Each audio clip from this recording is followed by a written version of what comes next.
બનાસકાંઠા જિલ્લાના ધાનેરામાં હનુમાનજી મહારાજની પ્રાણ પ્રતિષ્ઠા નિમિત્તે અતિ ભવ્ય શોભાયાત્રામાં માનવ મેળાવણ ઉમટ્યું. બનાસકાંઠા જિલ્લાના ધાનેરા ખાતે આવેલ 400 વર્ષ જૂના પૌરાણિક હનુમાનજી મંદિરના નાનકડા મંદિરમાંથી નવીન ભવ્ય મંદિર બનાવતા તેની પ્રાણ પ્રતિષ્ઠા યોજાઈ રહી છે.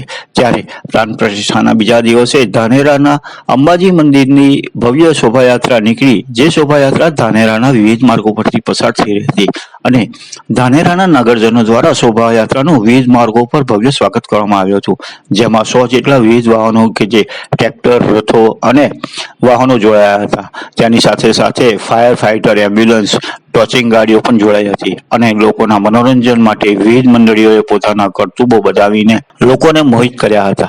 ધાનેરા તાલુકામાં આવી મોટી પ્રથમ વખત શોભાયાત્રા નીકળી હતી અને આ શોભાયાત્રાના દિવસે ધાનેરાના વેપારીઓએ પોતાના વેપાર ધંધો બંધ રાખીને આ શોભાયાત્રામાં જોડાયા હતા.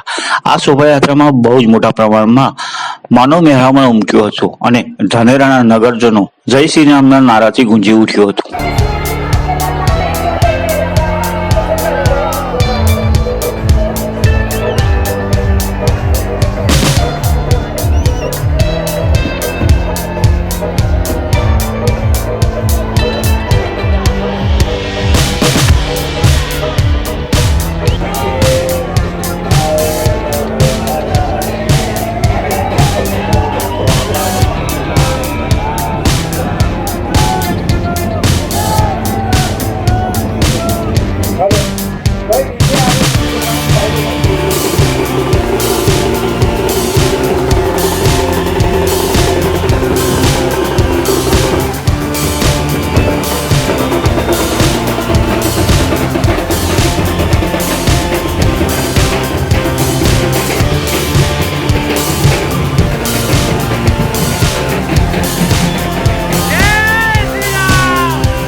ખૂબ મોટી સંખ્યામાં બહેનો જોડાણી અને સર્વ ભાઈ અને બહેનો ધાનેરામાં એક ઉમેરો ઉત્સાહ હતો. ક્યારે પૂર્વના ભવિષ્ય એવો ઉત્સાહ થઈ રહ્યો છે ધાનેરામાં.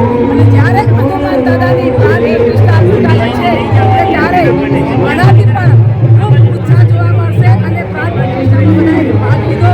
ઉત્સાહપૂર્વક બધી અમારી બહેનોએ જે કામ કર્યું હોય બધી બહેનોના સાથ સહકારથી આટલું મેળાવણ પડ્યું છે. જય શ્રી રામ. હનુમાન દાદાની પ્રતિષ્ઠા હતી. આજે એમનો બીજો દિવસ હતો. કાલે જળયાત્રા હતી ને આજે શોભાયાત્રા હતી. શોભાયાત્રાનો સવારનો માહોલ ખૂબ જ અતિશય સારો હતો. સવારે 11 વાગ્યાથી શોભાયાત્રા ચાલુ થઈ હતી. એમાં 60 થી 70 ટ્રેક્ટર, પછી રથ, જેસીબી અને ઘણી બધી વસ્તી સાથે આ બધી ભવ્યથી ભવ્ય શોભાયાત્રા નીકળી છે. એમાં અમારી બધી જ બહેનોએ ખૂબ જ ભારી સંખ્યામાં ભાગ લીધો હતો. ના ભૂતોના ભવિષ્ય તો એવી શોભાયાત્રા નીકળી છે. અને જ્યારે અયોધ્યામાં શ્રી રામજીની પધરામણી થવાની છે ત્યારે અમારા ધાનેરામાં હનુમાન દાદાની પધરામણી થઈ છે. એ અમારે હિન્દુ સમાજ માટે ખૂબ જ સારી વાત છે.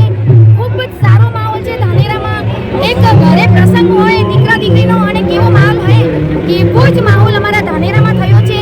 એમાં ખાલી હિન્દુ સનાતન ટ્રસ્ટ નથી પણ પૂરું ગામ આખું બનાસકાંઠા એમાં સામેલ છે અને બધે રંગે ચંગીથી ભાગ લીધો છે.